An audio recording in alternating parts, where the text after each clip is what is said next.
नमस्कार विद्यार्थी मित्रांनो, कंबाईन मेंटर ऑफिशियलच्या ऑनलाईन प्लॅटफॉर्मवरती आपलं स्वागत आहे. सो कंबाईन मेंटर आपल्या सगळ्यांसाठी एक सायन्सची पीवायक्यू सिरीज घेऊन येत आहे. आता ह्या पीवायक्यू सिरीजचा आपल्याला 2025 साठी किंवा आपल्या येणाऱ्या एक्झामसाठी नक्कीच फायदा होईल. मग आता मित्रांनो, आता आपण यामध्ये काय काय पाहणार आहोत लक्षात घ्या. ज्यावेळेस आपण आता ही पूर्ण पीवायक्यू सिरीज घेणार आहोत, यामध्ये आपण 2024 पासून तर 2020 पर्यंत जेवढे आपले कंबाईनचे झालेले 5 पेपर आहेत ते आपण या पीवायक्यू सिरीज मध्ये घेणार आहोत. त्याचबरोबर या पीवायक्यू सिरीज मध्ये जे काही आपल्याकडे सिलेबस ओरिएंटेड क्वेश्चन असणार आहे, म्हणजे थोडक्यात काय पाहिजे आपल्याला की ज्यावेळेस आपण ह्या चॅप्टरची समरी घेऊ, मग आता यामध्ये काय काय आपण घेणार आहोत तर फिजिक्स, बायो, केमिस्ट्री या ओरिएंटेड जेवढे आपले आलेले सिलेबसच्या ओरिएंटेड प्रश्न आहेत ते सर्व आपण डिस्कस करणार आहोत.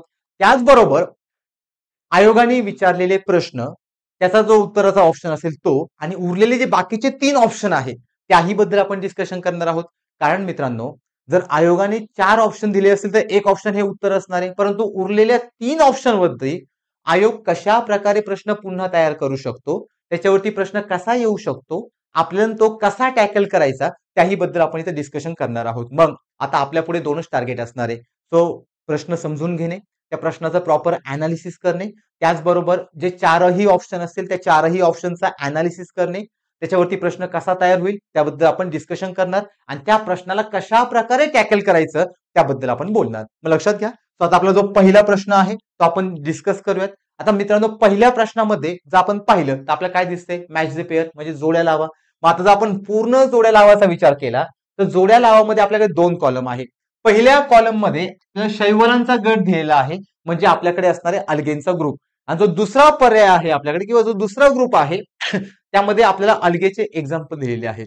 मग मित्रांनो, जर आपण हे दोनही ग्रुप पाहिले तर दोनही ग्रुप वरून आपल्याला एक आयडिया येते की हा प्रश्न कोणत्या टॉपिक मधला आहे. तर लक्षात घ्या, प्रश्नामध्ये सगळीकडे आपल्याला शैवाल दिलेले आहेत म्हणजे अल्गे दिलेले आहेत. जर सगळीकडे आपल्याला शैवाल दिलेले असतील तर आपला हा जो प्रश्न आहे हा आपला प्लांट क्लासिफिकेशनचा आहे, की जो आपल्या एक्झामसाठी one of the active topic आहे. मग लक्षात घ्या मित्रांनो, हा पूर्ण प्रश्न कशातनं बिलॉंग होतो तर प्लांट क्लासिफिकेशन म्हणजे वनस्पतींचं वर्गीकरण. मग जर आपण प्लांट क्लासिफिकेशनचा विचार केला तर प्लांट क्लासिफिकेशन आपण 2 ग्रुपमध्ये करतो, एक बीजपत्री वनस्पती, दुसरा अबीजपत्री वनस्पती. मग जो आपला बीजपत्री आहे की ज्याला आपण क्रिप्टोगॅम म्हणतो, लक्षात घ्या, बीजपत्री म्हणजे कोण आहे मित्रांनो, आपल्याकडे क्रिप्टोगॅम आहे. जो दुसरा ग्रुप आहे की ज्याला आपण काय म्हणतो, फॅनेरोगॅम. आता मी तुम्हाला हे सगळं का सांगतोय, बिकॉज आता हा 24चा पेपर आहे. 24च्या पेपरमध्ये इथे 4 प्रकार दिलेत अल्गेचे, म्हणजे 4ही प्रकार आपले प्लॅन क्लासिफिकेशनचे आहेत. मग नेक्स्ट टाइम आयोग प्रश्न कसा तयार करू शकतो किंवा आयोगाने कसाही प्रश्न विचारला तरी पण तो आपल्याला इझिली सॉल्व्ह व्हावा म्हणून मी तुम्हाला हे सांगतोय. मग लक्षात घ्या, क्रिप्टोगॅम म्हणजे अशा वनस्पती की ज्या वनस्पतीमध्ये बिया नसतात, म्हणजे ज्यांना आपण अबीजपत्री म्हणतो. आणि फॅनेरोगॅम म्हणजे असा ग्रुप की ज्या ग्रुपमध्ये बिया असणार आहे, म्हणजे त्यांना आपण बीजपत्री म्हणतो. मग लक्षात घ्या, जर क्रिप्टोगॅमचा आपण विचार केला म्हणजे अबीजपत्रीचा विचार केला तर यांचे पण 3 ग्रुपमध्ये आपण क्लासिफिकेशन करतो. त्यातला जो पहिला ग्रुप आहे त्याला म्हणतात थॅलोफायटा. पहिला ग्रुप कोणता आहे, थॅलोफायटा. जो दुसरा ग्रुप आहे त्याला म्हणतात ब्रायोफायटा आणि जो शेवटचा ग्रुप आहे त्याला म्हणतात टेरोफायटा. आणि मित्रांनो, जर आपण फॅनेरोगॅमचा विचार केला तर फॅनेरोगॅम मध्ये पुन्हा 2 ग्रुप पडतात, एक आहे आपल्याकडे अँजिओस्पर्म आणि दुसरा आहे आपल्याकडे जिम्नोस्पर्म. आता लक्षात घ्या, जर आपण हे पूर्ण क्लासिफिकेशन पाहिलं तर आपल्या ह्या ऑप्शन मध्ये किंवा आपल्या ह्या कॉलम मध्ये जेवढे शैवाल दिलेले आहेत हे सगळे शैवाल कुठून बिलॉंग होतात तर आपल्याकडे असणाऱ्या थॅलोफायटामधून. मग मित्रांनो, आपल्याला हे सगळं क्लासिफिकेशन या प्रश्नाला सोडवण्यासाठी महत्वाचंच आहे. त्याचबरोबर या चॅप्टरला धरून आतापर्यंत आयोगाने भरपूर वेळा प्रश्न विचारलेले आहेत, म्हणजे एक्झामसाठी हा आपला एक ऍक्टिव्ह टॉपिक आहे. त्याचबरोबर एक हॉट टॉपिक आहे की वारंवार एक्झामला आपल्याला वनस्पतींच्या वर्गीकरणावरती प्रश्न आलेले दिसतात. मग थॅलोफायटा कुणाला म्हणतात, लक्षात घ्या मित्रांनो, ज्या वनस्पतींना कोणताही बॉडी ऑर्गॅन नाही अशा सगळ्या वनस्पतींना आपण काय म्हणतो, थॅलोफायटा. बेस्ट एक्झाम्पल कोण आहे, अल्गे. अल्गे म्हणजे आपल्याकडे असणारे शैवाल की जे आता प्रश्नामध्ये विचारलेलं आहे. मग ब्रायोफायटा कुणाला म्हणतात, की ज्या अॅनिमलकडे फॉल्स ऑर्गॅन आहे किंवा ज्यांना आपण सुडो ऑर्गॅन म्हणतो, असे सगळे प्राणी असे सगळे वनस्पती, लक्षात घ्या, ज्या वनस्पतींना फॉल्स ऑर्गॅन आहे असे सगळे वनस्पती कुणामध्ये येतात तर ब्रायोफायटामध्ये येतात. मग लक्षात घ्या, थॅलोफायटा म्हणजे असा ग्रुप की ज्यांना कोणत्याही प्रकारचा अवयव नाही. त्याचा एक्झाम्पल काय आहे आपल्याकडे अलगे. जर ब्रायोफायटाकडे आलो तर ब्रायोफायटा म्हणजे असा वनस्पतींचा ग्रुप की ज्या वनस्पतींना ऑर्गॅन नाही परंतु ऑर्गॅन सारखे पार्ट प्रेझेंट असतात की ज्यांना आपण फॉल्स ऑर्गॅन म्हणतो. आणि जर मित्रांनो आपण टेरिडोफायटाकडे आलो तर टेरिडोफायटामध्ये ह्या दोघांचं इव्हॉल्युशन आहे, या दोघांची उत्क्रांती आहे. तो म्हणजे असा ग्रुप की त्यांच्यामध्ये हळूहळू ऑर्गॅन तयार झालेले आहेत की ज्यांना आपण ट्रू ऑर्गॅन म्हणतो. लक्षात घ्या, त्यांना आपण काय म्हणणार, ट्रू ऑर्गॅन म्हणणार. मग थॅलोफायटा, ब्रायोफायटा, टेरिडोफायटा तिघांमध्ये फ्रूट नाही, फळ नसल्यामुळे तिघांमध्ये सुद्धा बिया नाही. आणि जर आपण अँजिओस्पर्म आणि जिम्नोस्पर्मचा विचार केला तर या दोघांमध्ये बिया सापडतात. काही बियांना आपण नेकेड म्हणतो, म्हणजे ज्यांना कव्हरिंग, काहींना कव्हरिंग आहे, काहींना कव्हरिंग नाही. ज्यांना कव्हरिंग नाही तिथला सीड हा नेकेड आहे, ज्यांना कव्हरिंग असते तिथला सीड हा नॉन नेकेड असतो. मग लक्षात घ्या, जो अँजिओस्पर्म आहे त्याला कव्हरिंग नसते, जो जिम्नोस्पर्म आहे त्याला कव्हरिंग असते. मग आता हा सगळा ग्रुप म्हणजे आपला प्लांट क्लासिफिकेशन. याच्या व्यतिरिक्त प्लांट क्लासिफिकेशन काहीच नाही आपल्याकडे. मग आता मित्रांनो प्रश्नाकडे चला. सगळ्यात पहिल्यांदा आपल्या प्रश्नाची डिमांड काय होती, प्लांट क्लासिफिकेशन. सो ती डिमांड आता आपण इथे समजून घेतली. आता आपण जर प्रश्नांकडे आलो तर पहिलं आपलं काय दिलेलं आहे, आपल्याकडे असणारं हिरवळ शैवाल. फर्स्ट ऑप्शन काय आहे, ग्रीन अल्गे. दुसरा ऑप्शन कोणता आहे आपल्याकडे, तपकिरी शैवाल की ज्याला आपण ब्राऊन अल्गे म्हणतो. तिसरा ऑप्शन काय आहे, लाल शैवाल की ज्याला आपण रेड अल्गे म्हणतो. आणि चौथा ऑप्शन काय आहे, येल्लो शैवाल किंवा येल्लो अल्गे म्हणजेच कोणतं, तर पिवळे शैवाल. आता मित्रांनो यातला आतापर्यंत आयोगाने हिरवे शैवाल भरपूर वेळा विचारलाय. लक्षात घ्या, भरपूर वेळा विचारलाय.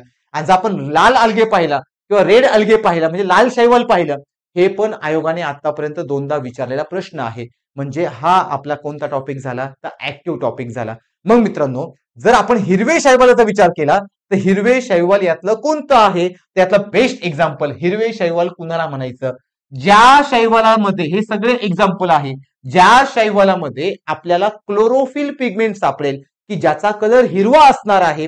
मग असे सगळे आपले काय झाले तर हिरवे शैवाल. मग लक्षात घ्या, इथे जो स्पायरोगायरा असतो त्याचा कलर हिरवा आहे बिकॉज त्याच्यामध्ये क्लोरोफिल पिगमेंट सापडतं. मग यावरून काय समजलं मित्रांनो की हिरवे शैवालाचं एक्झाम्पल कोण आहे, स्पायरोगायरा. म्हणजे अचं काय झालं आपल्याकडे 3 झालं.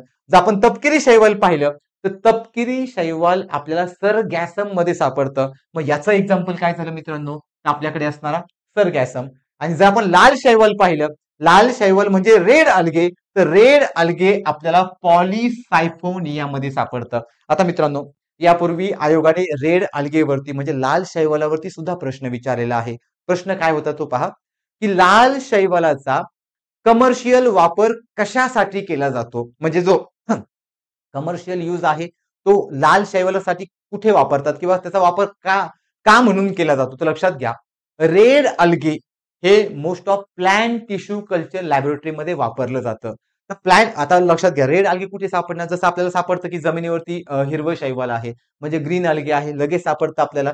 तसं मित्रांनो लाल शैवाल आपल्याला समुद्राच्या बॉटमला सापडतं, समुद्राच्या तळाला सापडतं. आणि जर ते समुद्राच्या तळाला सापडत असेल तर त्या ठिकाणी एक न्यूट्रिएंट मीडियम तयार करण्याची पॉवर आहे. म्हणजे हे जे रेड अल्गे आहे याच्यामध्ये न्यूट्रिएंट तयार करण्याची पॉवर आहे. आणि हे न्यूट्रिएंट आपण प्लांट टिश्यू कल्चर लॅबोरेटरीमध्ये वापरू शकतो. ज्यावेळेस आपण यांचा वापर प्लांट टिश्यू कल्चर लॅबोरेटरीमध्ये करतो मित्रांनो, त्यावेळेस हा त्यांचा कोणता वापर झाला तर कमर्शियल यूज. मग लक्षात घ्या, तर याचा ऑप्शन काय आहे आपल्याकडे, ऑप्शन नंबर 4 आहे. आणि जर राहिला पिवळे शैवाल, तर पिवळे शैवाल म्हणजे कोण आहे आपल्याकडे, बॉट्रेडियम. आता आपण जर विचार केला तर अचं कोण होतं आपल्याकडे 3, मग अचं 3 एकाच ठिकाणी आहे म्हणून या प्रश्नाचं उत्तर काय असेल, ऑप्शन नंबर 3. मग आता लक्षात घ्या, असे प्रश्न सोडवण्यासाठी किंवा आता हा जो प्रश्न आहे ऍक्टिव्ह टॉपिक आहे, वारंवार याच्यावरती प्रश्न आलेले आहेत. मग आपलं एक काम आहे की आपण प्लांट क्लासिफिकेशन, लक्षात घ्या, हा टॉपिक चांगलं करणे, कारण या टॉपिकला धरूनच प्रश्न विचारलेले आहेत. आतापर्यंत आयोगाने ब्रायोफायटाचे एक्झाम्पल, टेरिडोफायटाचे एक्झाम्पल, थॅलोफायटाचे एक्झाम्पल, या सगळ्या एक्झाम्पल वरती प्रश्न विचारलेले आहेत मित्रांनो. मग आपलं काम काय आहे की थॅलोफायटा म्हणजे अल्गे सगळे चांगले करून ठेवणे, ब्रायोफायटा करून ठेवणे, टेरिडोफायटा करून ठेवणे, त्याचबरोबर अँजिओस्पर्म आणि जिम्नोस्पर्म करून ठेवणे, जेणेकरून आपला एकही मार्क याच्यावरती आलेला जाणार नाही. सो प्रश्नाचं उत्तर काय आहे, ऑप्शन नंबर 3. आता पुढचा प्रश्न पहा काय विचारले. सो पुढचा प्रश्न विचारले की खालीलपैकी कोणाला फळ पिकवणारे संप्रेरके म्हणतात. आता मित्रांनो प्रश्न सोडवताना सगळ्यात पहिल्यांदा आपण काय करायचं, प्रश्नाचं प्रॉपर अनालिसिस करायचं. त्यावरून दोन गोष्टी समजतात. प्रश्नाची डिमांड, लक्षात घ्या मी काय म्हणतोय, जोपर्यंत आपल्याला फ्रॅक्शन ऑफ सेकंड मध्ये किंवा फ्रॅक्शन ऑफ मिनिट मध्ये प्रश्नाची डिमांड काय आहे हे समजत नाही, तोपर्यंत आपण उत्तरापर्यंत जाऊ शकत नाही. मग आपलं काम काय आहे, प्रश्नाचं अनालिसिस, त्यावरून प्रश्नाची डिमांड, त्यावरून डिमांड नुसार कोणतं ऑप्शन आहे ते शोधणं. मग मित्रांनो प्रश्न नीट वाचा पुन्हा. काय म्हटलंय पहा, खालीलपैकी कुणाला फळं पिकवणारे संप्रेरक म्हणतात. आता संप्रेरक म्हणजेच काय मित्रांनो, हार्मोन. लक्षात घ्या, संप्रेरके म्हणजेच काय, हार्मोन. आता हार्मोनचा रोल काय असतो आता लक्षात घ्या. सो या प्रश्नामध्ये सगळ्यात पहिल्यांदा आपल्याला हार्मोन काय समजून घ्यायचं. हार्मोन काय हे का समजून घ्यायचं, कारण हेच आपल्याला आपल्या बॉडीमध्ये, सो आता आपल्या ह्युमन सायन्स मध्ये ग्रंथी म्हणून एक चॅप्टर आहे मित्रांनो, तिथे सगळे आपले हार्मोन्स आहे. म्हणजे हार्मोनचा संबंध आपल्यासाठी खूप मोठा आहे. आयोगाला खूप हार्मोनवरती प्रश्न आयोगाने विचारलेले आहेत यापूर्वी. सो आपल्याला हार्मोन काय ते समजून घ्यावे लागेल. त्यात त्यांनी विचारले फळं पिकवण्यासाठी म्हणजे फ्रूट रायपनिंग हार्मोन कोणतं आहे तेही आपल्याला समजून घ्यावं लागेल. मग मित्रांनो इथे आपली डिमांड दोन आहे. सगळ्यात पहिल्यांदा प्लांट साठी लागणारे हार्मोन समजून घेणं आणि ते हार्मोन किंवा आपल्याकडे तयार होणारे हार्मोन कुठे तयार होतात हे समजून घेणं. तर लक्षात घ्या, हार्मोन कुणाला म्हणतात. हार्मोन म्हणजे आपल्याकडे तयार होणारं केमिकल सेक्रेशन. आता आपल्याकडे म्हणजे कुणाकडे, वनस्पतींकडे. मग वनस्पतींकडे जर केमिकल सेक्रेशन तयार होत असेल तर हे केमिकल सेक्रेशन त्या वनस्पतीची ग्रोथ अँड डेव्हलपमेंट करतं. मग असे वनस्पतींकडे तयार होणारे हार्मोन किती मित्रांनो, तर 5 हार्मोन असतात. लक्षात घ्या, वनस्पतींकडे तयार होणारे हार्मोन किती, 5. जो पहिला हार्मोन आहे त्याला म्हणतात ऑक्झिन. लक्षात घ्या बरं का, हे सगळे नावं लक्षातच ठेवा. आयोगाने प्रत्येक पॉइंट वरती प्रश्न विचारलेला आहे. जर तुम्ही पीवायक्यू चांगले पाहिले तर तुम्हाला ऑक्झिन वरती सुद्धा प्रश्न भेटतील. म्हणजे आपले हे सगळे हार्मोन चांगले समजून घेणं गरजेचं आहे. हार्मोन कुणाला म्हणतो आपण, तर संप्रेरकांना. हे आपल्या अॅनिमल बॉडीमध्ये, लक्षात घ्या, अॅनिमल बॉडीमध्ये ग्रंथींपासून तयार होतात आणि प्लांट बॉडीमध्ये हे ज्यावेळेस तयार होतात तर यांची क्वांटिटी किती आहे, 5. त्यातला पहिला कोणता आहे मित्रांनो, ऑक्झिन. जो दुसरा हार्मोन आहे त्याला म्हणतात सायटोकायनिन. लक्षात घ्या, दुसरा कोणता आहे, सायटोकायनिन. जो 3 नंबरचा हार्मोन आहे त्याला म्हणतात जिबर्लिक ऍसिड किंवा त्याला आपण जिबर्लिन सुद्धा म्हणू शकतो. आणि जो 4 नंबरचा आहे त्याला म्हणतात ABA म्हणजे ऍब्सिसिक ऍसिड. आणि 5 नंबरचा जो हार्मोन आहे तो म्हणजे इथिलीन. लक्षात घ्या, 5 नंबरचा कोणता हार्मोन आहे, इथिलीन. मग मित्रांनो आता हे जे मी घेतले इथे हे 5ही हार्मोन आहे. 5ही हार्मोन आता आपल्याला एक्झामच्या डिमांड नुसार 5ही हार्मोनचं कार्य समजून घ्यायचंय. आता लक्षात घ्या, जे वरचे 3 हार्मोन मी जे लिहिलेत ना याला म्हणतात ग्रोथ प्रमोटर हार्मोन. लक्षात घ्या, या 3 हार्मोनला आपण काय म्हणतो, ग्रोथ प्रमोटर. म्हणजे जे प्लांटची ग्रोथ वाढवण्यासाठी महत्वाचे आहेत. आणि जे खालचे 2 हार्मोन लिहिलेत ना यांना म्हणतात ग्रोथ इनहिबिटर. लक्षात घ्या, यांना आपण कोणतं हार्मोन म्हणतो, ग्रोथ इनहिबिटर. मग आता मित्रांनो जर आपण ऑक्झिनचा रोल पाहिला तर ऑक्झिनचा रोल काय आहे, तर ऑक्झिन फक्त झाडांची रूटची हाईट वाढवण्याचं काम करतं. लक्षात घ्या, ज्या ठिकाणी झाडांचे मुळं आहे ते रूटची हाईट कोण वाढवतं, ऑक्झिन. जर सायटोकायनिनचा विचार केला तर हे झाडांचं शूट वाढवण्याचं काम करतं. हे तुम्हाला लक्षात ठेवायचं बरं का. आयोगाने ऑक्झिन विचारलेले मित्रांनो. ऑक्झिनचं काम काय आहे, रूट वाढवणं. सायटोकायनिनचं काम काय आहे, शूट वाढवणं. देन पुढे आहे जिबर्लिक ऍसिड. जिबर्लिक ऍसिड झाडांची सगळी ग्रोथ म्हणजे ऑल ओव्हर ग्रोथ करण्याचं काम करतं. लक्षात घ्या, झाडांची ऑल ओव्हर ग्रोथ करण्याचं काम कुणाचं आहे, जिबर्लिक ऍसिडचं. मग मित्रांनो ऑक्झिनने कुणाची ग्रोथ केली, रूटची. सायटोकायनिनने कुणाची ग्रोथ केली, शूटची. जिबर्लिक ऍसिडने कुणाची ग्रोथ केली, तर आपल्याकडे असणारी ऑल ओव्हर ग्रोथ. तिघांनीही ग्रोथ केली म्हणून ह्या तिघांच्या ग्रुपला आपण काय म्हणतो, ग्रोथ प्रमोटर. लक्षात घ्या, तिघांच्याही ग्रुपला काय म्हटलं, ग्रोथ प्रमोटर.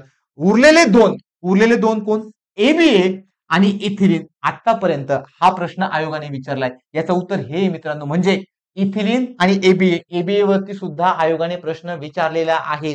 ABA काय करतो, तर ABA वृद्धत्व वाढवण्याचं काम करतो. म्हणजे एखाद्या झाडाला जर ओल्ड करायचं असेल किंवा एखाद्या झाडाचं वृद्धत्व वाढवायचं असेल तर कोण आहे मित्रांनो, त्यासाठी ABA. आयोगाने विचारलेला पीवायक्यू आहे. लक्षात घ्या, आयोगाने ऑलरेडी पीवायक्यू यावरती विचारलेला आहे. मग आपण ABAचा विचार केला तर ABA वृद्धत्व वाढवतो आणि इथिलीन काय करतो, इथिलीन फ्रूट रायपनिंगचं काम करतो. लक्षात घ्या, इथिलीन काय करतो, फ्रूट रायपनिंगचं काम करतो, की जो कोणत्या फॉर्म मध्ये आहे, गॅसियस फॉर्म मध्ये आहे. मग आयोग असाही प्रश्न विचारू शकतो की प्लांट हार्मोन 5 आहे, त्यातलं गॅसियस हार्मोन कोणता, तर गॅसियस हार्मोन एकच, कोणता, इथिलीन. बाकी सर्व हार्मोन मित्रांनो कोणत्या फॉर्म मध्ये आहे, तर लिक्विड फॉर्म मध्ये आहे. मग लक्षात घ्या, जर एखाद्या झाडाचे रूट वाढवायचे आहेत त्याला ऑक्सिन महत्वाचं आहे, एखाद्या झाडाचं शूट वाढवायचंय त्याला सायटोकायनिन महत्वाचं आहे, एखाद्या झाडाला भरपूर पानं आणायची आहेत त्याला जिबर्लिक ऍसिड महत्वाचा आहे. मित्रांनो आपण भरपूर जण शेतकरी आहोत, आपण शेतामध्ये टॉनिक वापरतो पहा. समजा आपण मेथीची भाजी लावली असेल किंवा शापूची भाजी लावली असेल तर आपल्याला त्या झाडाला खूप पानं हवे असतात, बरोबर. जर खूप पानं हवे असतील तर अशा वेळेस त्या झाडांना आपण जिबर्लिक ऍसिड देतो आणि या जिबर्लिक ऍसिडला टॉनिक म्हणून आपण त्याला शेतामध्ये वापरतो. सो हे आपल्याकडे काय आहे, प्लॅन्टच्या ग्रोथ अँड डेव्हलपमेंट साठी लागणारा एक हार्मोन म्हणजेच एक संप्रेरके आहेत. आता पुढे या. सो एबीए आणि इथिलीन झाडाची हाईट थांबवतात म्हणून यांना काय म्हटलं, ग्रोथ इनहिबिटर. एबीए काय करतो, वृद्धत्व करतो. इथिलीन काय करतो, फ्रूट रायपनिंग. सो आता हे पाचही हार्मोन आपण समजून घेतले. आता या आपल्या प्रश्नाकडे. प्रश्नामध्ये काय विचारलंय, खालीलपैकी कोणाला फळं पिकवणारे हार्मोन म्हणतात. फळं पिकवणारे कोणता मित्रांनो, इथिलीन. म्हणजे इथे आपला ऑप्शन नंबर 3 हे आपलं काय असेल, उत्तर असेल. आता ऑप्शन नंबर 1 काय म्हटलंय, ऑक्सिन. ऑक्सिनचा रोल काय रे, आताच पाहिलं आपण, रूटची ग्रोथ करणं. दुसरा कोणता आहे, जिबर्लिन किंवा त्याला आपण काय म्हणतो, जिबर्लिक ऍसिड. काम काय आहे, ऑल ओव्हर प्लॅन्टची ग्रोथ क्रिएट करणं. तिसरा काय घेतला आपण, इथिलीन. इथिलीनचं काम काय, फ्रूट रायपनिंग. आणि चौथा काय आहे, तर सायटोकायनिन, की ज्या सायटोकायनिनचं काम काय असणार आहे, तर प्लॅन्ट मध्ये असणाऱ्या शूटची ग्रोथ करणं. आता राहिला कोणता मित्रांनो, एबीए. याच्यावरती आयोगाने प्रश्न विचारलेला आहे की कोणतं, लक्षात घ्या, कोणतं हार्मोन प्लॅन्टमध्ये वृद्धत्व निर्माण करतं, तर कोणतं हार्मोन आहे, एबीए, की ज्याला आपण ऍब्सिसिक ऍसिड म्हणतो. मग आतापर्यंत आपण 2 प्रश्न पाहिले, दोनही प्रश्न प्लॅन्ट बद्दलच विचारले होते आयोगाने. पहिला कोणता पाहिला, शैवलाचा, की जो थॅलोफायटाच्या रिगार्डिंग आहे, म्हणजे प्लॅन्ट क्लासिफिकेशन मध्ये आहे. दुसरा प्रश्न कोणता आहे, तर प्लॅन्टचे हार्मोन. मग लक्षात घ्या, आतापर्यंत आलेले दोनही प्रश्न, म्हणजे पहिला प्रश्न आणि हा दुसरा प्रश्न, दोनही प्रश्न कुणाच्या रिगार्डिंग विचारलेत आयोगाने, तर त्यांच्याकडे असणाऱ्या प्लॅन्टच्या रिगार्डिंग. मग आता मित्रांनो जर आपण पुढचा प्रश्न पाहिला तर पुढचा प्रश्न डिसीज बद्दल आहे. लक्षात घ्या बरं का रे, हा सुद्धा ऍक्टिव्ह टॉपिक आहे किंवा याच्यावरती हॉट टॉपिक म्हटलं तरी चालेल, किंवा याच्यावरती आयोग सारखा सारखा प्रश्न विचारतो. लक्षात घ्या, हा प्रश्न सुद्धा कशाबद्दल आहे, डिसीज बद्दल. आयोग भरपूर वेळा प्लॅन्टचे डिसीज विचारतो मित्रांनो, हे तुम्हाला पाठच करावं लागेल, हे तुम्हाला ऍक्टिव्ह किंवा हॉट टॉपिक म्हणून लक्षात ठेवावंच लागेल, कारण आयोगाने भरपूर वेळा याच्यावरती प्रश्न विचारलेले आहेत. मग जर आपण मॅच द पेअर कडे गेलो तर एका साईडला आपल्याकडे रोगांची नावं आहेत, दुसऱ्या बाजूला कॉझिंग एजंट, म्हणजे तो आजार कुणामुळे होतो किंवा कोणत्या रोगामुळे होतो किंवा कोणत्या प्रकारच्या बॅक्टेरियामुळे होतो याच्याबद्दल माहिती आहे. मग मित्रांनो पहिला आजार पहा, काय विचारलंय, गव्हाची सुटी काजळी. मात्र लक्षात घ्या, जो गव्हाची सुटी काजळी हा जो आजार आहे, हा आजार, आता मित्रांनो आयोगाने भरपूर वेळा गव्हांवरती प्रश्न विचारला बरं का रे, की गव्हांवरती हा होणारा आजार कोणत्या कॉझिंग एजंटमुळे होतो. तो गहू हा आपल्यासाठी महत्वाचा आहे. मग लक्षात घ्या, जर गव्हाचा विचार केला तर गव्हाची सुटी काजळी हा आजार उस्टिलॅगोसेगेटम मुळे होतो. लक्षात घ्या, कशामुळे होतो, उस्टिलॅगोसेगेटम. म्हणजेच अचं उत्तर काय असणार आहे, आपल्याकडे ऑप्शन नंबर 3 असणार आहे. जर आपण ब पाहिला तर ब पण गव्हाचाच आजार आहे. मग काय विचारले पहा, गव्हाच्या खोडावरील काळा तांबेरा हा आजार कशामुळे होतो, तर मित्रांनो लक्षात घ्या, जो गव्हाच्या खोडावरती जो काळा तांबेरा येतो तो पॅक्सिनिया ग्रॅमिनिस मुळे येतो. कशामुळे येतो, पॅक्सिनिया ग्रॅमिनिस. आता मी तुम्हाला हे डायरेक्टली का सांगतोय रे, इथे कन्सेप्ट नाही बरं का मित्रांनो, ह्या फॅक्च्युअल डेटा आहे. हा जो प्रश्न आहे तो फॅक्च्युअल डेटा आहे आणि असे फॅक्च्युअल डेटा करण्यासाठी आपल्याला पाठांतर गरजेचं आहे. मग इथे काय करायचं, इथे आपण थोडंसं स्मार्ट वर्क बनवायचं. स्मार्ट वर्क काय, आतापर्यंत आलेले जेवढे आजार आहेत प्लांट डिसीजचे ते सगळे एका बाजूला लिहून घ्यायचे आणि पुढच्या कॉलम मध्ये आपण त्यांचे कॉझिंग एजंट म्हणजे रोगकारक हे लिहून घ्यायचे. यातनं काय होईल, की ज्यावेळेस आपण एक्झामला जाऊ आपल्या प्रत्येक डिसीज लवकर पाठ करायला किंवा लवकर समजायला किंवा लवकर लक्षात राहायला मदत होईल. एवढंच करू शकतो, इथे आपण कोणतेही कन्सेप्ट पाहू शकणार नाही. मला तिसरा पर्याय पहा, तिसरा पर्याय काय आहे, की भुईमुगाच्या पानावरती टिक्का. मग जर एखादा ग्राउंडनटच्या प्लांटमध्ये टिक्का पडत असेल तर तो पानावरती पडणारा टिक्का कशामुळे पडतो मित्रांनो, तर आपल्याकडे असणारा पर्सोनेटम मुळे. लक्षात घ्या, कशामुळे पडतो, तर पर्सोनेटम. मग पर्सोनेटम कोण आहे, तर सर्कोस्पोरिडियम पर्सोनेटम. हा आपल्याकडे काय आहे, तर भुईमुगाच्या पानावरती पडणारा टिपका आहे. आणि जर आपण हळदीच्या पानावरील टिपका पाहिला तर हळदीच्या पानावरील टिपका लक्षात घ्या. हळदीच्या पानावरील टिपका कुणामुळे पडतो? तर आपल्याकडे असणारा ट्रॅफिना मक्युलान्स. लक्षात घ्या कोण आहे? ट्रॅफिना मक्युलान्स. म्हणजेच मित्रांनो अ चं उत्तर काय भेटलं आपल्याला? 3 भेटलं. ब चं उत्तर काय भेटलं? 4 भेटलं. क चं उत्तर काय भेटलं? ऑप्शन 2 भेटलं. आणि ड चं उत्तर काय भेटलं? ऑप्शन 1 भेटला. हे सगळं आपल्याला 3 4 2 1 पुढे पाहायला भेटतं. तर ऑप्शन नंबर 3 मध्ये, म्हणून ऑप्शन नंबर 3 याचं काय आहे? उत्तर आहे. मग लक्षात घ्या, जसं आपण पाहिलं की प्रश्न 1 मध्ये नॉर्मल थेरी होती आपली, त्या थेरीच्या बेसवरती फॅक्ट्स आपल्याला पाहायच्या होत्या.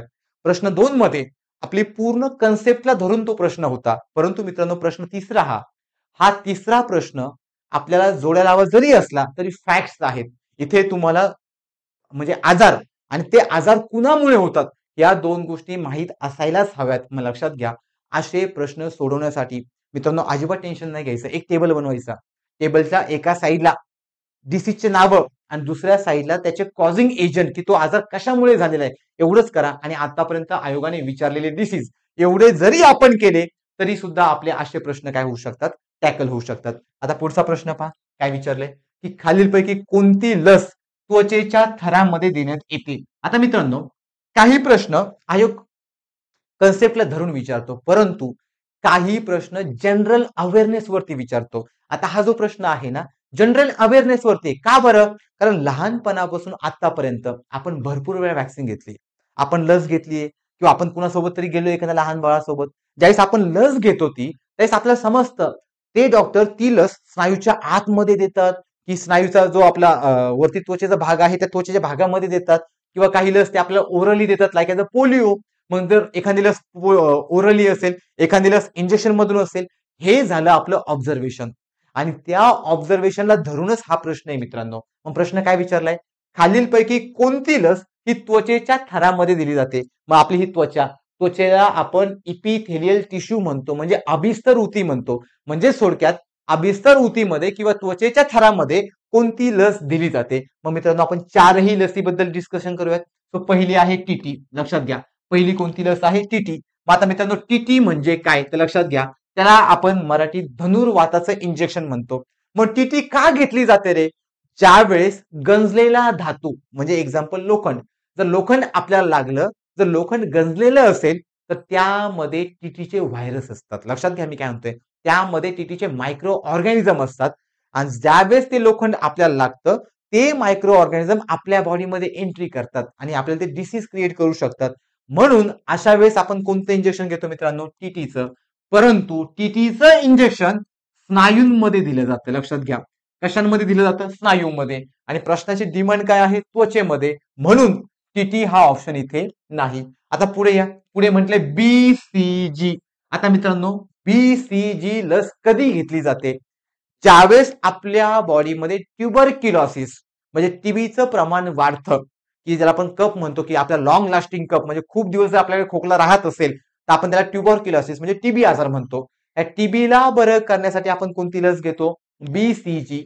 आणि बीसीजी लस ज्यावेळेस तुम्ही पाहिलं असेल की आपण लहान मुलांना ती बीसीजी लस देतात, ती मित्रांनो त्वचेच्या थरामध्ये दिली जाते. लक्षात घ्या, त्वचेच्या थरामध्ये. म्हणून प्रश्नाची डिमांड कोणता ऑप्शन पूर्ण करतोय? तर ऑप्शन नंबर 2. सो बीसीजी लस काय असणार आहे? तर त्वचेच्या थरेमध्ये. आता आपण ऑप्शन नंबर 3 मध्ये पाहूयात काय म्हटलंय. जपानी एन्सेफिलिटस. लक्षात घ्या, जपानी एन्सेफिलिटस.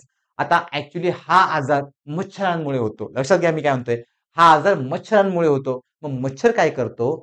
आपल्या बॉडीमध्ये असे काही मायक्रो ऑर्गॅनिझम घेऊन येतो की ते मायक्रो ऑर्गॅनिझम आपल्याला हा आजार करतात. कोणता?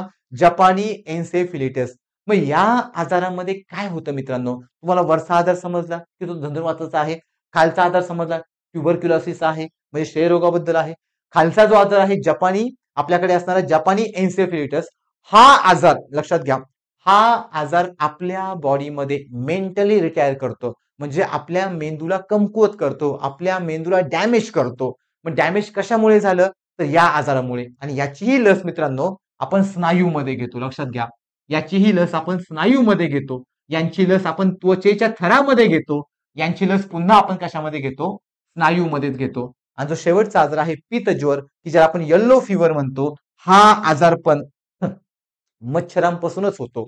आणि याच्यासाठी लागणारी जी काही औषधं आहेत किंवा जी काही लस आहे ती पण मित्रांनो आपण स्नायूमध्येच घेतो. मग लक्षात घ्या, ऑप्शन नंबर 1, 3, 4 तिन्ही पण लस आपण कशामध्ये घेतो? स्नायूमध्ये. आणि जो आपला ऑप्शन नंबर 2 आहे म्हणजे BCG आहे, ही एकमेव लस आपण कोणत्या फॉर्म मध्ये घेणार आहोत? तर त्वचेच्या थरामध्ये घेणार आहोत. मग लक्षात घ्या मित्रांनो, हे प्रश्न सोडवण्यासाठी आपल्याला सायन्स माहित नसेल तरी चालतं. लक्षात घ्या मी काय म्हणतोय, लॉजिक वरती हा प्रश्न आपण सोडवतो, परंतु त्या लॉजिकसाठी कॉन्सेप्ट लागते का? नाही.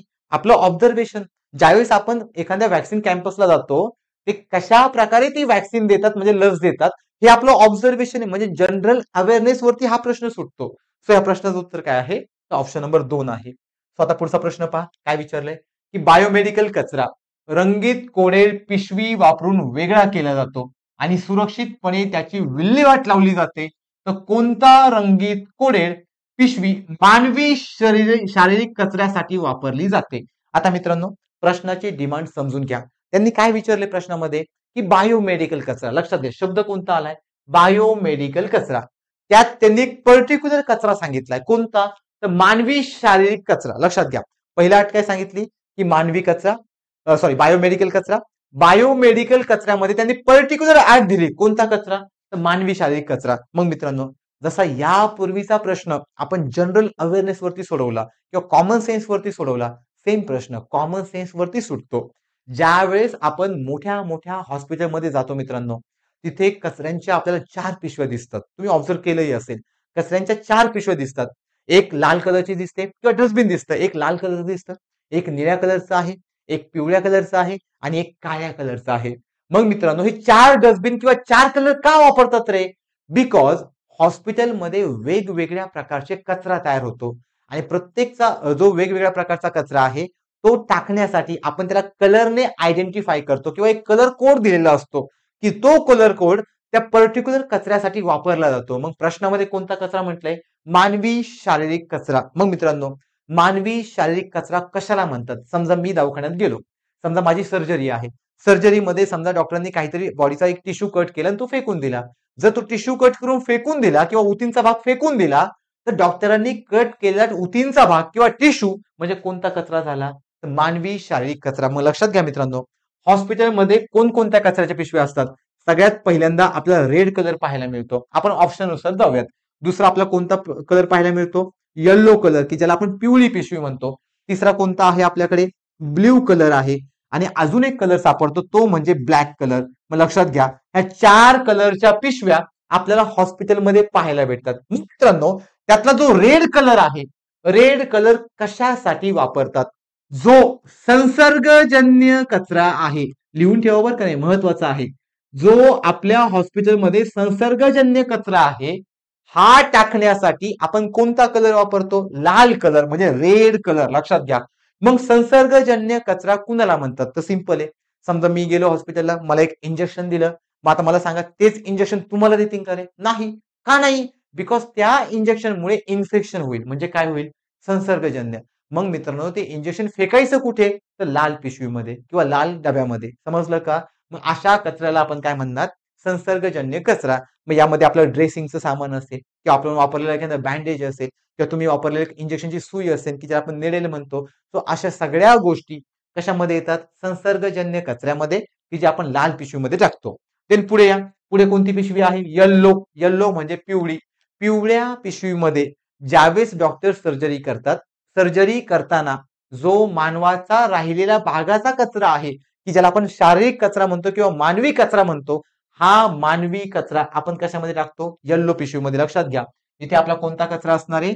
मानवी शारीरिक कचरा. त्यामध्ये एखादा ऑर्गॅन पण असू शकतो. लक्षात घ्या, त्यामध्ये एखादा ऑर्गॅन पण असू शकतो. आज आपण ब्ल्यू पाहिलं तर ब्ल्यू मध्ये काय असतं? तर हॉस्पिटलमध्ये गेल्यावरती भरपूर मेडिसिन असतात, बरोबर.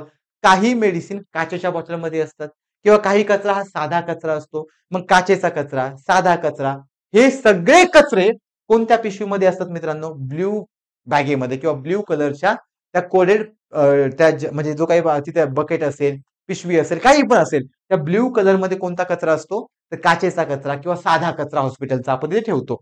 आता शेवटचा राहिला ब्लॅक. ब्लॅक मध्ये काय करतात? तर हॉस्पिटलमध्ये तयार होणारा औषधांचा कचरा म्हणजे मेडिसिनचा कचरा आपण कशामध्ये ठेवतो? ब्लॅक पिशवीमध्ये. लक्षात घ्या, ब्लॅक पिशवीमध्ये मेडिसिनचा कचरा असतो. समजा एखादा मेडिसिन आहे की जे मेडिसिन एक्सपायर झालं ते आपण कोणत्या पिशवीमध्ये ठेवणार? ब्लॅक मध्ये. ब्ल्यू मध्ये काय ठेवणार? की जो आपला काचेचा कचरा असेल किंवा साधा कचरा असेल, हे सगळे कचरे आपण कशामध्ये ठेवतो? तर ब्ल्यू मध्ये. मग मित्रांनो, हे चारही आपल्याला कशामध्ये पाहायला भेटतात? हॉस्पिटलमध्ये. बरं का रे, अजून आता आपण प्रश्नाकडे गेलेलो नाही, हे आपलं ऑब्झर्वेशन आहे. नसेल ऑब्झर्वेशन तर इथून पुढे ज्यावेळेस आपण जाऊ हॉस्पिटलमध्ये तुम्हाला हे चारही कलर पाहायला भेटेल. पहिला कोणता? रेड. कोणता कलर? कोणता कचरा? संसर्गजन्य कचरा. दुसरा कोणता? येल्लो, मानवी शारीरिक कचरा. तिसरा कोणता? ब्ल्यू. मग काचेचा कचरा, साधा कचरा, जो काही हॉस्पिटलचा कचरा असेल तो. ब्लॅक मध्ये काय? तर मेडिसिन. मेडिसिनचा कचरा आपण ब्लॅक पिशवीमध्ये ठेवतो. मग मित्रांनो, या प्रश्नामध्ये काय म्हटलंय? मानवी शारीरिक कचरा. मग मानवी शारीरिक कचरा कोणती पिशवी म्हटलंय? येल्लो. म्हणून प्रश्नाचं उत्तर काय असेल? ऑप्शन नंबर 2, म्हणजेच कोणती पिशवी? पिवळी पिशवी. मग लक्षात घ्या, ज्यावेळेस आपण पिवळ्या पिशवीचा विचार करतो तो हे आहे एक्झामची डिमांड किंवा प्रश्नाची डिमांड. मग आता आपण चारही ऑप्शन बद्दल बोलूयात. लाल पिशवी म्हणजे कोणता कचरा रे? संसर्गजन्य कचरा. निळी पिशवी म्हणजे कोणता कचरा रे? साधा कचरा, काचेचा कचरा, हा आपल्याकडे निळ्या पिशवीमध्ये. पांढऱ्या पारदर्शक पिशवीत. मित्रांनो, पहिली गोष्ट, पांढरी पारदर्शक पिशवी कचऱ्यासाठी वापरली जात नाही, म्हणजे या ऑप्शनचा इथे काही संबंध नाही. आपण घरामध्ये वापरतो कचऱ्यासाठी, तो आपला रोल आहे, बरोबर. परंतु असा पांढऱ्या पारदर्शक पिशवीचा वापर कचऱ्यासाठी करावा अशी कोणतीही गाईडलाईन नाही. म्हणजे पांढरा कलर हा आपण कचऱ्यासाठी वापरणार नाही.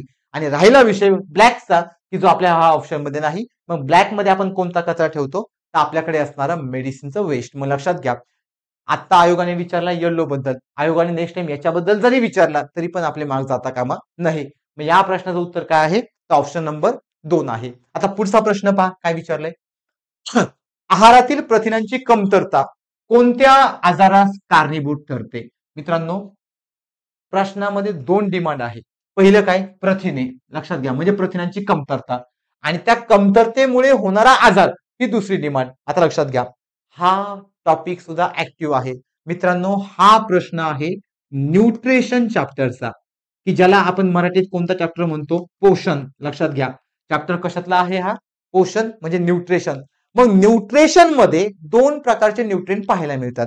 काही मॅक्रो असतात आणि काही मायक्रो. मग लक्षात घ्या मित्रांनो, मॅक्रो न्यूट्रिएंट म्हणजे असे आपल्या बॉडीतले पोषण तत्व की ज्यांची क्वांटिटी आपल्याला खूप लागते. मग असे 3 असतात. लक्षात घ्या, पहिला कोण आहे? कार्बोहायड्रेट. दुसरा कोण आहे? प्रोटीन, की ज्याला आपण प्रथिने म्हणतो. आणि तिसरा कोण आहे? मेद, की ज्याला आपण फॅट म्हणतो. हे तीनही आपल्या बॉडीला हाय अमाऊंट मध्ये लागतात. आणि दुसरा जो प्रकार आहे तो म्हणजे मायक्रोन्यूट्रिएंट. त्यामध्ये 2 प्रकार असतात, एक म्हणजे विटॅमिन्स आणि दुसरे म्हणजे मिनरल्स. मग लक्षात घ्या मित्रांनो, आयोगाने आतापर्यंत 2 कोणकोणते आहेत? मॅक्रोन्यूट्रिएंट आणि मायक्रोन्यूट्रिएंट. सो मॅक्रो मध्ये पहिला कोण आहे? कार्बोहायड्रेट. दुसरा कोण आहे? प्रोटीन. आणि तिसरा कोण आहे? फॅट. यामध्ये तुम्हाला आयोगाने नेहमी प्रश्न विचारलेला आहे, त्यातलाच हा प्रश्न मॅक्रोन्यूट्रिएंट बद्दल आहे. आणि जर आपण मायक्रोचा विचार केला तर यामध्ये एक आहे विटॅमिन्स आणि दुसरा आहे मिनरल्स. यापैकी आयोगाने भरपूर वेळेस विटॅमिन वरती प्रश्न विचारलाय, की आपल्याकडे vitamin A, vitamin B, C, D, E आणि विटॅमिन के यांचे रोल काय, यांच्या कमतरतेमुळे होणारा आजार काय, किंवा यांची बॉडीमध्ये क्वांटिटी किती लागते, किंवा यांचं सायंटिफिक नेम काय, असे आयोगाने प्रश्न विचारलेले आहेत. मग मित्रांनो, हा पण आपल्या एक्झामसाठी कोणता टॉपिक झाला? हॉट टॉपिक किंवा ऍक्टिव्ह टॉपिक. म्हणजे तुम्हाला काय वाचणं गरजेचं आहे? न्यूट्रिशन किंवा पोषण. मग जर आपल्याला हा प्रश्न सोडवायचा असेल तर प्रश्नामध्ये कशाची डेफिशियन्सी म्हटलंय किंवा कशाची कमतरता म्हटलंय? प्रथिनांची कमतरता. मग जर आपण प्रथिनांची कमतरता पाहिली तर प्रथिनांची कमतरता म्हणजे मॅक्रोन्यूट्रिएंट. मग लक्षात ठेवायचं मित्रांनो, प्रथिनांच्या कमतरतेमुळे 2 आजार होतात. लक्षात घ्या, 2 आजार कोणते? एकाचं नाव आहे मॅरस्मस. एकाचं नाव काय आहे? मॅरस्मस. आणि दुसऱ्या आजाराचं नाव आहे क्वाशरकर. लक्षात घ्या, ह्या दोन्ही आजारांना मित्रांनो माल न्यूट्रिशन म्हणतात. माल न्यूट्रिशन म्हणजे कुपोषण. मग मॅरस्मस हा 1 वर्षांच्या मुलांपर्यंत पाहायला मिळतो, आणि जो क्वाशरकर आहे तो 1 ते 5. लक्षात घ्या, मॅरस्मस 1 वर्षांच्या मुलापर्यंत पाहायला भेटतो, आणि जो क्वाशरकर आहे तो 1 ते 5 वर्ष किंवा 1 ते 3 वर्षापर्यंत क्वाशरकर पाहायला भेटतो. दोनही आजार कुपोषणाचे आहे, की ज्याला आपण माल न्यूट्रिशन म्हणतो. आणि कुपोषण नेहमी कुणाच्या कमतरतेमुळे होतं? प्रथिनांच्या कमतरतेमुळे. मग लक्षात घ्या, आता इथे जर आपण ऑप्शन पाहिले, पहिला आहे वातरोग, दुसरा आहे मधुमेह, तिसरा आहे क्वॉशरकर. आता पाहिलं आपण इथे क्वॉशरकर, आणि चौथा कोणता आहे? पार्किन्सन्स. मग लक्षात घ्या मित्रांनो, प्रथिनांची कमतरता म्हणजे फक्त क्वॉशरकर. सो प्रश्नाचं उत्तर काय असेल? क्वॉशरकर. पण जर आयोगाने तुम्हाला इथे मॅरेस्मस हा सुद्धा ऑप्शन दिला असता, तर तुमचं उत्तर क्वॉशरकर आणि मॅरेस्मस हे दोन्ही पण तुमचं उत्तर राहिलं असतं. मग प्रथिनांच्या कमतरतेमुळे होणारे 2 आजार कोणते? तर पहिला क्वॉशरकर, दुसरा मॅरेस्मस. मॅरेस्मस हा 1 वर्षापर्यंतच्या मुलांना होतो. क्वॉशरकर हा 1 ते 3 वर्ष किंवा 1 ते 5 वर्षापर्यंतच्या मुलांना होतो. याच्यामध्ये लक्षणं काय दिसतात? त्या मुलांची हाईट कमी असते, त्या मुलांचं तोंड फुगलेलं असतं, त्या मुलांचं पोट फुगलेलं असतं किंवा त्यांच्या बरगड्या बाहेर आलेल्या असतात. हे सगळे लक्षणं कुणाची आहेत? की ज्या मुलांना कुपोषण होतं किंवा ज्या मुलांमध्ये प्रथिनांची कमतरता आहे, अशा मुलांमध्ये हे आपल्याला आजार पाहायला मिळतात. मग आता मित्रांनो पुढचा प्रश्न पहा. तर या प्रश्नाचं उत्तर काय असेल? ऑप्शन नंबर 3 असेल.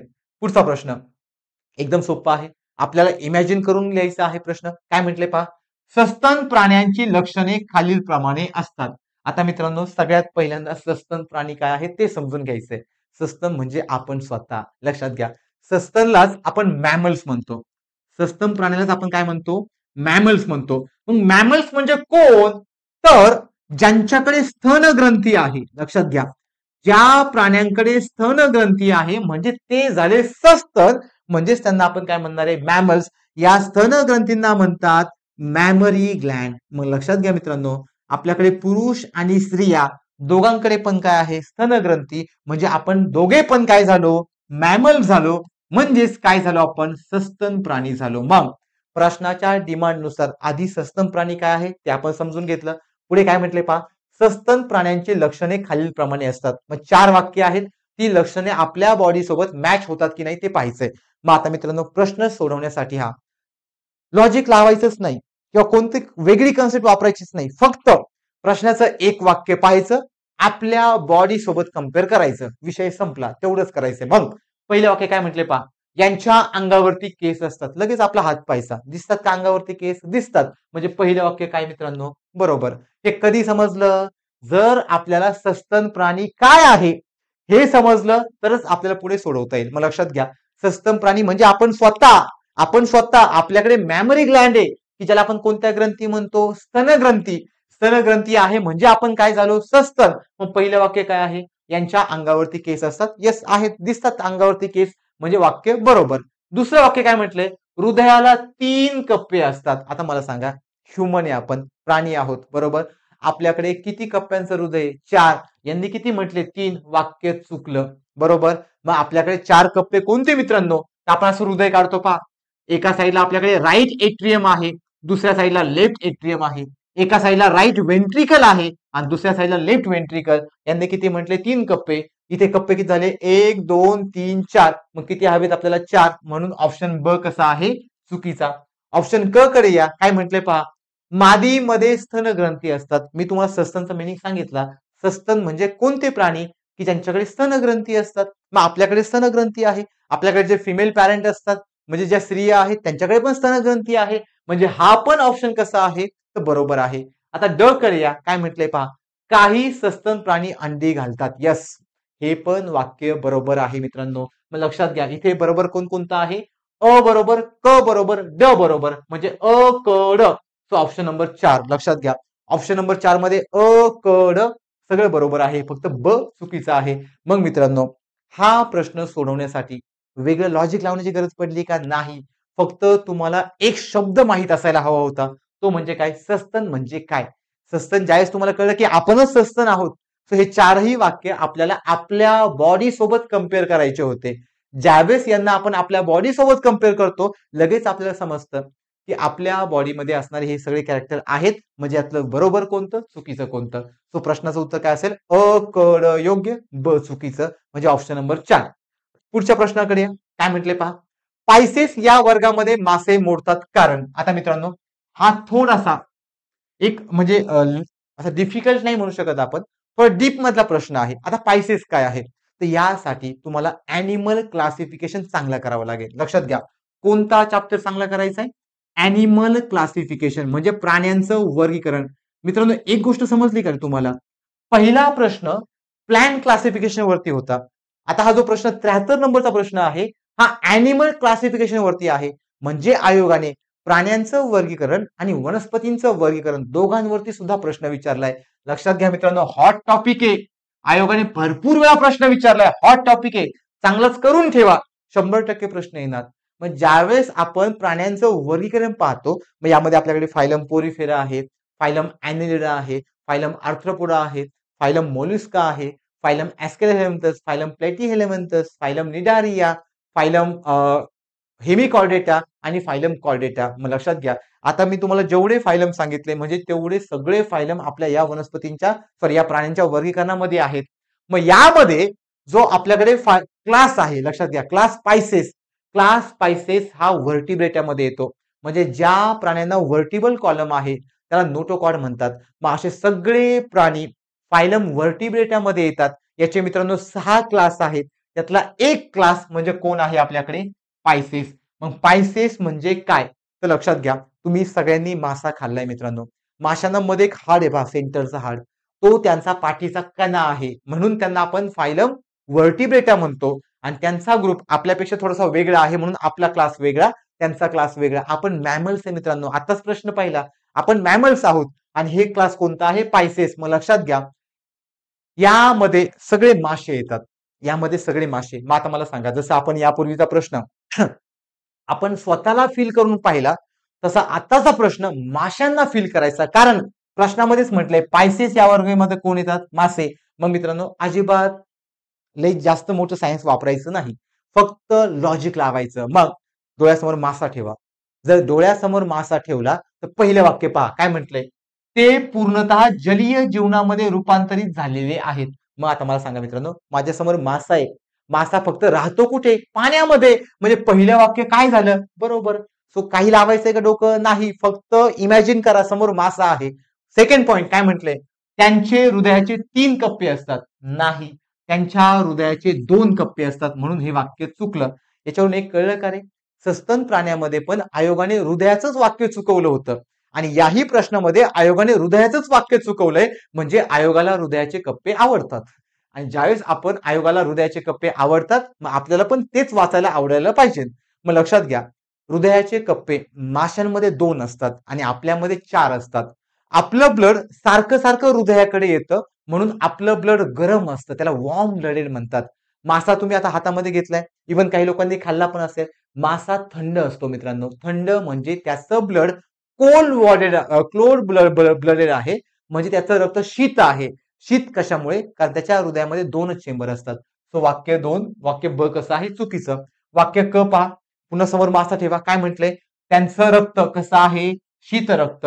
म्हणजे मी आताच म्हटलं, ज्यांच्या हृदयाला 4 कप्पे, म्हणजे थोडक्यात आपण, त्यांचं रक्त उष्ण असतं.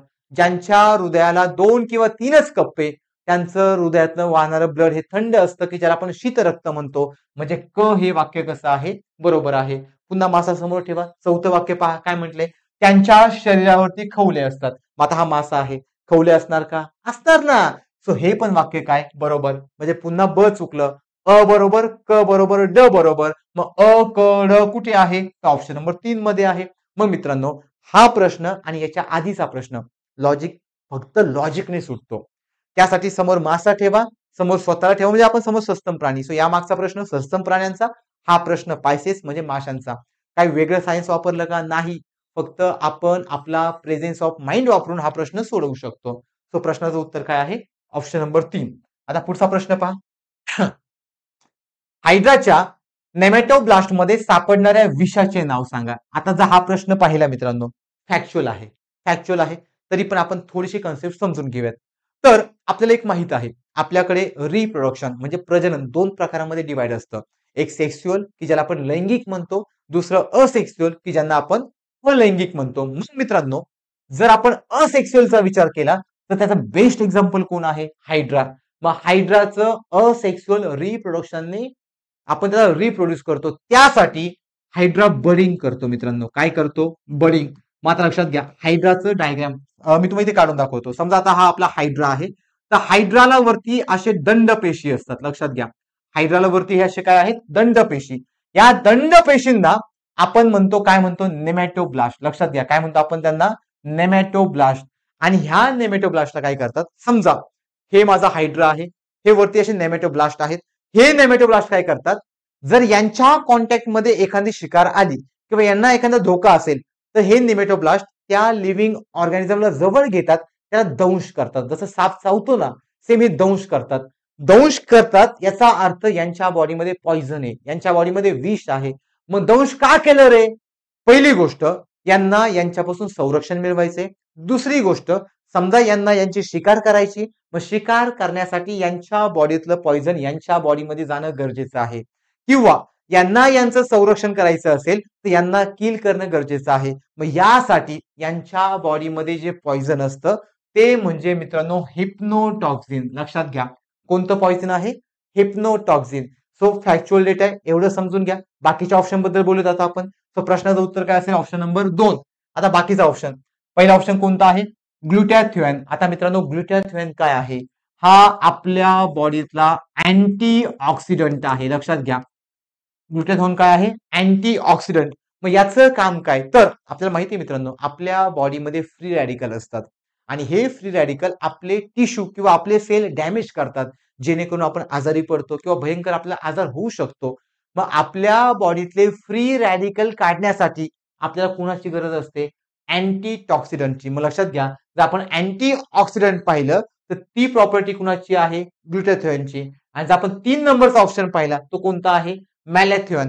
मॅलॅथिओन पॉइझन नाही, ते कीटकनाशक आहे. लक्षात घ्या, हे मॅलॅथिओन काय आहे, कीटकनाशक आहे, की ज्याचा वापर आपण शेतामध्ये करतो किंवा आपल्या वावरामध्ये जी लागलेली कीड आहे ती मारण्यासाठी करतो. आणि चौथा ऑप्शन काय, कोणतेही विष सापडत नाही. सो ह्या पर्यायाचा इथे काही संबंध नाही.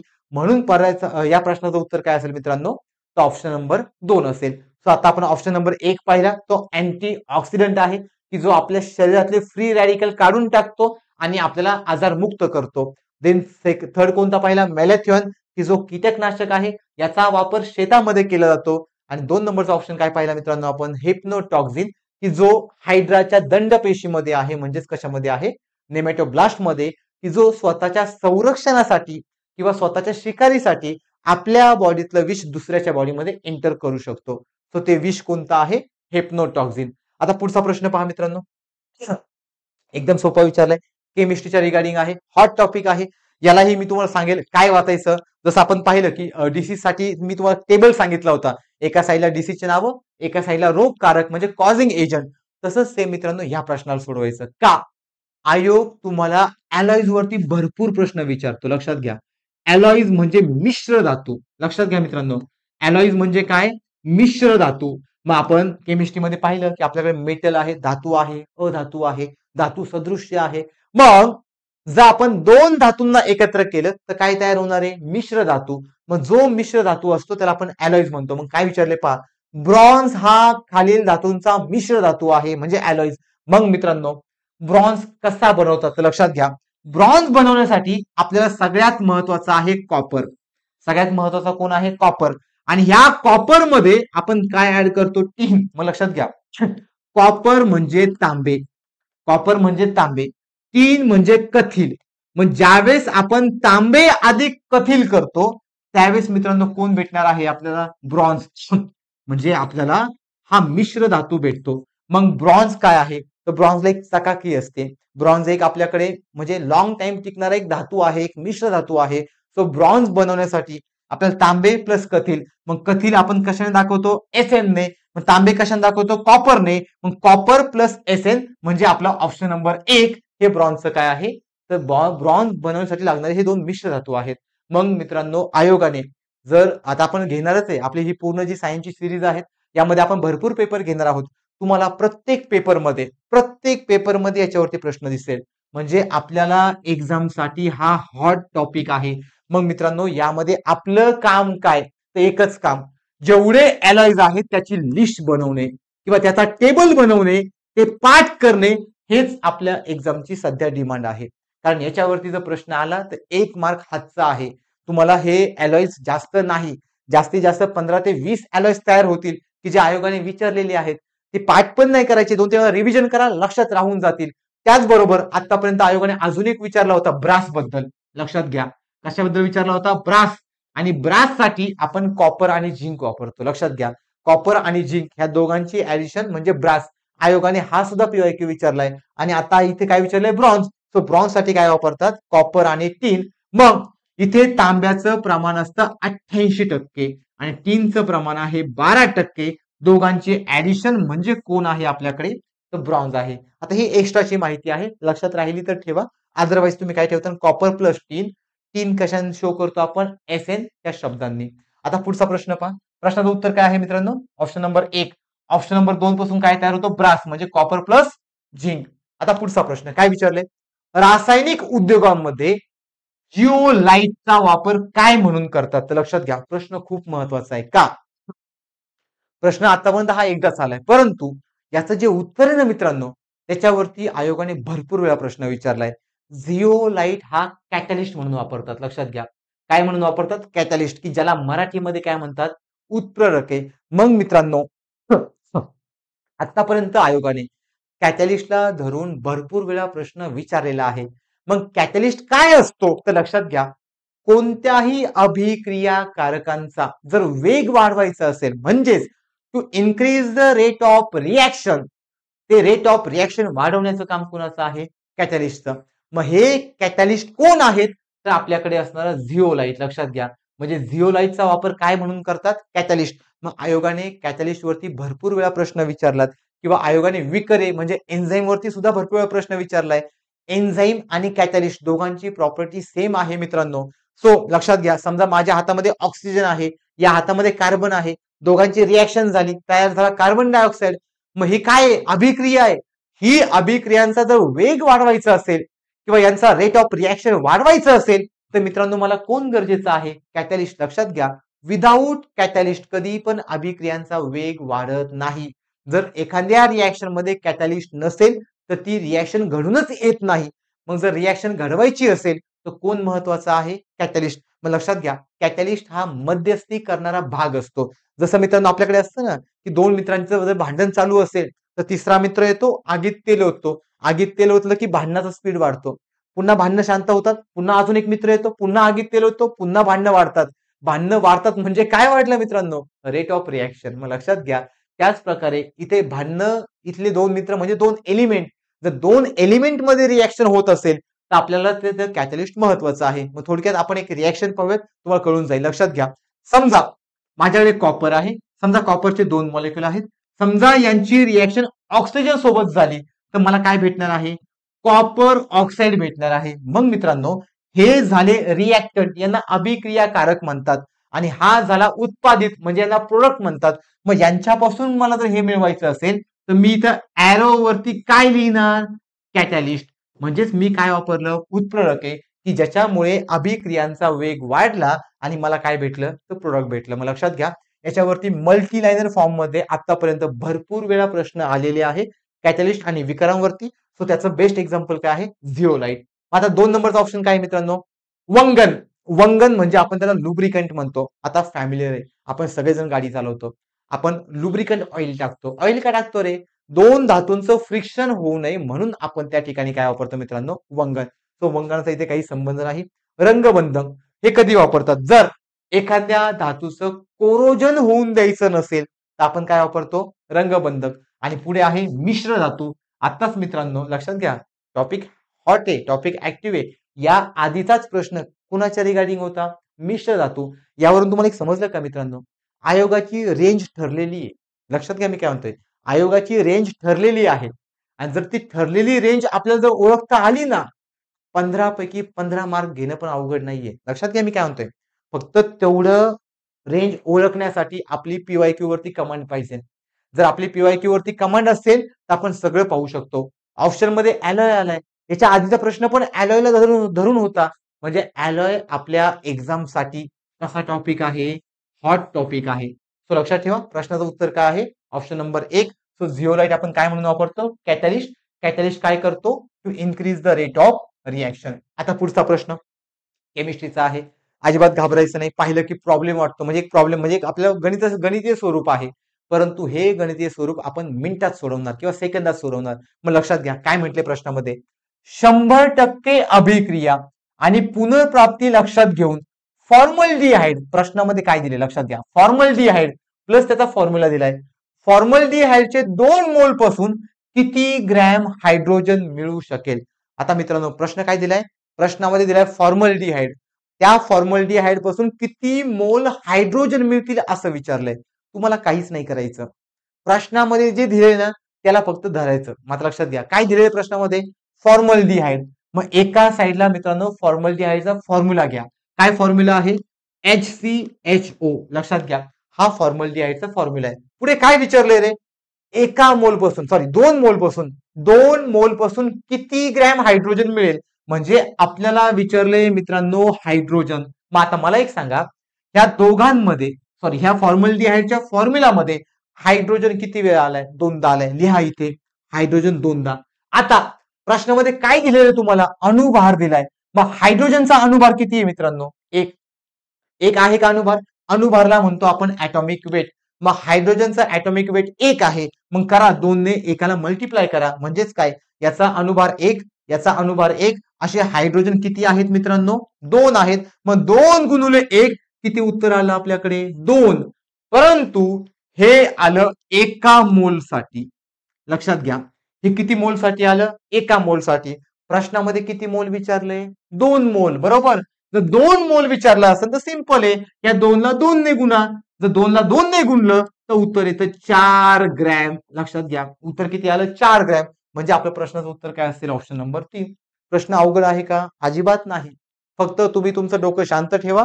प्रश्नामध्ये फॉर्मल्डिहाइडचा फॉर्म्युला दिलाय, हायड्रोजनचं मोल विचारलंय, हायड्रोजन किती आहेत 2दा, हायड्रोजनचा अणुभार दिला 1.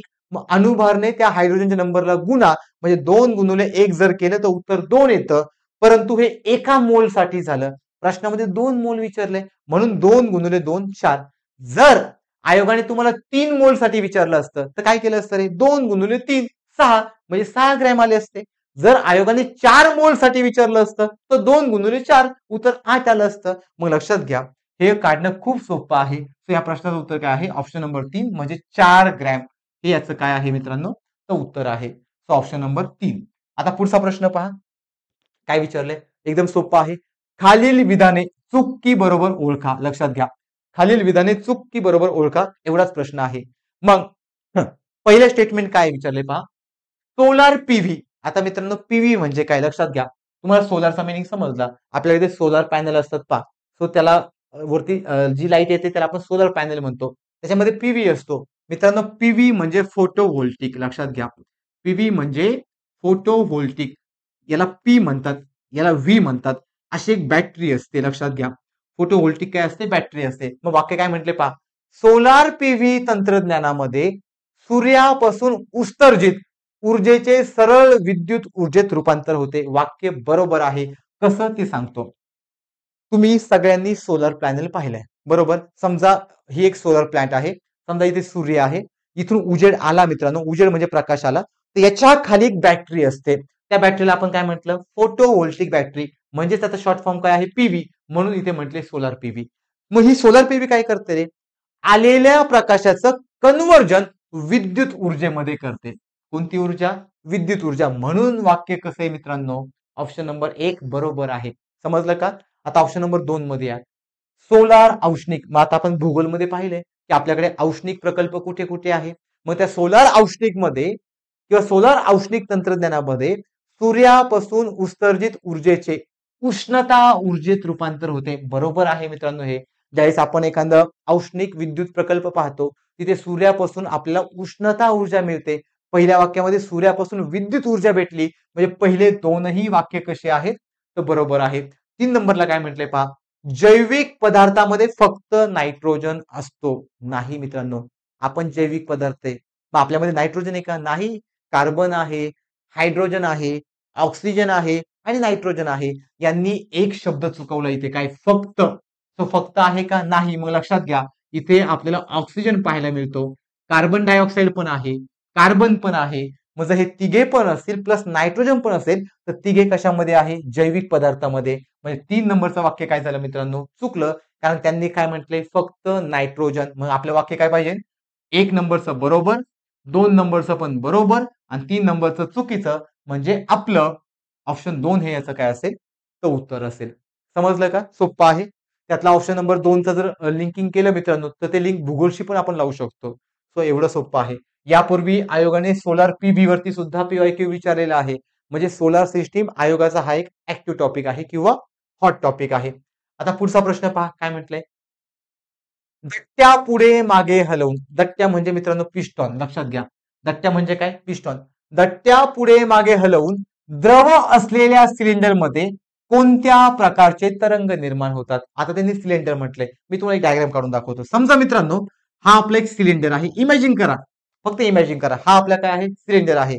या सिलेंडर मध्ये समजा द्रव पदार्थ आहे, लक्षात घ्या, काय आहे, द्रव पदार्थ. आणि याच्यामध्ये समजा एक पिस्टॉन आहे. पिस्टॉन म्हणजे समजा असं करा की हे पेन आहे, या पेनने मी हे द्रव असं मुवमेंट करतो, म्हणजे द्रव हलवतोय. जर मी द्रव हलवत असेल तर मित्रांनो इथे वेव्स तयार होतात, तरंग लांबी तयार होते. ही तरंग लांबी समजा इथे तयार झाली तर ती या बाजूने जाईल आणि या बाजूने जाईल. बाजूने गेल्यावरती इथे जी सिलेंडरची बॉर्डर आहे त्याला जाऊन ते आदळतील, बरोबर. आदळल्यावरती मी पुन्हा पिस्टॉनच्या पुढे मागे मुवमेंट करणार आहे, म्हणजे अशी दट्ट्याची पुढे मागे मुवमेंट करणार आहे. मग ते वेव्स पुन्हा तयार होणार, पुन्हा त्या सिलेंडर जाऊन आदळणार, पुन्हा मागे येणार.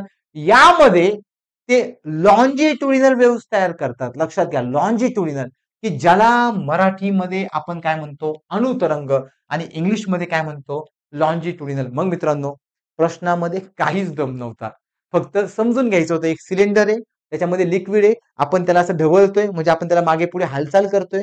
हालचाल केल्यामुळे तिथे वेव्स तरंग लांबी तयार झाली. ती तरंग लांबी त्या सिलेंडरच्या बॉर्डरवरती जाऊन आदळते, त्यामुळे ते लॉन्जिट्युडिनल क्रिएट झाले. लॉन्जिट्युडिनल क्रिएट झाले त्यालाच मराठीमध्ये काय म्हणतो, अणुतरंग. आणि प्रश्नाची डिमांड काय होती, की कोणत्या प्रकारचे तरंग निर्माण होतात, तर कोणत्या प्रकारचे, लॉन्जिट्युडिनल म्हणजेच कोणत्या प्रकारचे, अणुतरंग. खूप सोपं आहे. सो हे प्रश्न मित्रांनो तुम्हाला एक समजलं असेल. असे प्रश्न सोडवण्यासाठी लॉजिक, लक्षात घ्या, लॉजिक आणि आपलं जनरल अवेअरनेस, आपण किती शांत डोक्याने त्या प्रश्नाला अनालिसिस करतोय, बस प्रश्न सुटतो. लक्षात घ्या, प्रश्न सुटतो. फक्त आपल्याला डोकं शांत ठेवून त्या प्रश्नाचं काय करता यायला हवं, अनालिसिस. आता पुढचा प्रश्न पहा काय विचारलंय, विद्युत चुंबकीय वर्णपटामध्ये दृश्य प्रकाशाच्या तरंग लांबीची व्याप्ती किती असते. आता मित्रांनो हा फॅक्च्युअल डेटा आहे, हे तुम्हाला पाठच करावं लागेल. प्रश्न नीट समजून घ्या. काय म्हटलंय, की ज्यावेळेस आपण विद्युत चुंबकीय वर्णपट पाहतो तर अशा वर्णपटामध्ये दृश्य प्रकाशाच्या तरंग लांबीची व्याप्ती किती आहे. मग हे तुम्हाला फॅक्ट आहे, पाठच करावं लागेल. सो किती असते ती, 400 नॅनोमीटर ते 700 नॅनोमीटर. लक्षात घ्या किती असते, 400 नॅनोमीटर ते 700 नॅनोमीटर. बाकीच्या रेंजेस चुकीच्या आहेत, ऑप्शन 1, 2, 3 चुकीच्या रेंजेस आहे. मग जर आपल्याला विजिबल लाईट ठेवायची असेल तर विजिबल लाईटची रेंज किती पाहिजे, 400 नॅनोमीटर ते 700 नॅनोमीटर. सो प्रश्नाचं उत्तर काय आहे, ऑप्शन नंबर 4 फॅक्च्युअल डेटा आहे मित्रांनो. काय आहे, फॅक्च्युअल डेटा. सो असे फॅक्च्युअल डेटा आपल्याला पाठच करावे लागतात. मात्र लक्षात घ्या, सो इथे आपला हा प्रश्न संपलेला आहे. सो आता आपल्याला ह्या प्रश्नाची समरी घ्यायची आहे मित्रांनो. समरी म्हणजे काय काय महत्वाचं होतं, कशावरती प्रश्न जास्त आले, तर लक्षात घ्या, सगळ्यात महत्वाचं तुम्हाला ऍनिमल क्लासिफिकेशन आहे. 2 नंबर प्लांट क्लासिफिकेशन आहे. वाटलं मी फुल फॉर्म लिहितो, ऍनिमल क्लासिफिकेशन चांगलंच करून ठेवा मित्रांनो. प्राण्यांचं वर्गीकरण 100% प्रश्न आहे. प्लांट क्लासिफिकेशन चांगलंच करून ठेवा, 100% प्रश्न आहे. यामध्ये थॅलोफायटा, ब्रायोफायटा, टेरोफायटा करूनच ठेवा. जेवढे आपण सगळे प्रश्न घेऊ ना, सगळ्या प्रश्नांची आपण समरी घेणार आहे. आता यानंतर 23चा पेपर होईल, 22चा होईल, 21चा होईल, 20चा होईल. सगळ्यांमध्ये आपण काय घेणार आहे, समरी. आणि सगळ्या समरीमध्ये हे आपल्याला लागते. मग याच्यावरून तुम्हाला काय कळेल, की कोणते टॉपिक एक्झाम साठी हॉट आहेत, की ज्याच्यावरती वारंवार प्रश्न विचारला जातो. 3 नंबरचा डिसीज, लक्षात घ्या, जे आपण प्लॅन डिसीज पाहिजे ना, मी तुम्हाला म्हटलं एक तक्ता करा आणि लक्षात ठेवा. 4 नंबरला न्यूट्रिशन, पोषण, त्याच्यामध्ये क्वाशरकर, मॅरेस्मस, व्हिटॅमिनचे कमतरता, व्हिटॅमिनचे एक टेबल बनवा. मग व्हिटॅमिनचे टेबल कसा बनवा, एका साईडला व्हिटॅमिनचे नावं, एका साईडला त्याचे सायंटिफिक नावं, एका साईडला त्याची क्वांटिटी, एका साईडला त्याच्या कमतरतेमुळे होणारा आजार आणि त्यांचे सोर्सेस, की ते काय खाल्ल्यातनं कशातनं मिळतात. त्याचबरोबर मित्रांनो अॅलॉइज, लक्षात घ्या, काय करा चांगले, अॅलॉइज म्हणजे मिश्र धातू, याच्यावरती सुद्धा प्रश्न आपल्याला विचारताना दिसतात. मग या चॅप्टरमध्ये हे टॉपिक ऍक्टिव्ह टॉपिक आहेत. ही झाली आपली समरी. एवढं जरी केलं मित्रांनो तरी तुम्हाला 15 पैकी जवळपास 6 ते 7 प्रश्न टॅकल होतात. बाकीचे प्रश्न कसे टॅकल होतात ते आपण पुढच्या प्रत्येक पेपरमध्ये डिस्कस करणार आहोत. मग लक्षात घ्या इथे आता आपण इथे तुम्हाला काय काय महत्वाचं आहे, animal classification, plant classification, disease आजारांचा चॅप्टर, न्यूट्रिशन पोषण आणि अलॉइज हे तुम्हाला एक्झामसाठी महत्वाचे आहेत. मग लक्षात घ्या इथे आपण 2024 चा पूर्ण पेपर पाहिलाय, त्याचबरोबर याचं पूर्ण अनालिसिस केलेलं आहे. मित्रांनो आपण जी काही पीवायक्यू सिरीज आणलेली आहे कंबाईन मेंटरने, यामध्ये तुम्हाला पूर्ण सायन्स, आता लक्षात घ्या आपण हे प्रश्न घेतोय, इथे आपण 15 प्रश्न पाहिले, 15 प्रश्नांचे 15 चॅप्टर पाहिले, म्हणजे जवळपास आपली रिव्हिजन झाली. त्याचबरोबर आपण ज्यावेळेस 23, 22, 21, 20 हे पेपर घेऊन येऊ, या पेपरमध्ये पण त्या प्रश्नाला धरून जी कन्सेप्ट आहे ती आपण पूर्ण डीप मध्ये पाहणार आहोत. मग इथे आपलं काम काय आहे की त्याची एक समरी बनवायची, त्या समरीच्या बेसिसवरती आलेले टॉपिक वेगळे करायचे आणि एक्झामला जाताना तेवढे टॉपिक चांगले करून जा मित्रांनो. हमखास तुम्हाला 15 पैकी 12 ते 13 प्रश्न सुटणार आहेत.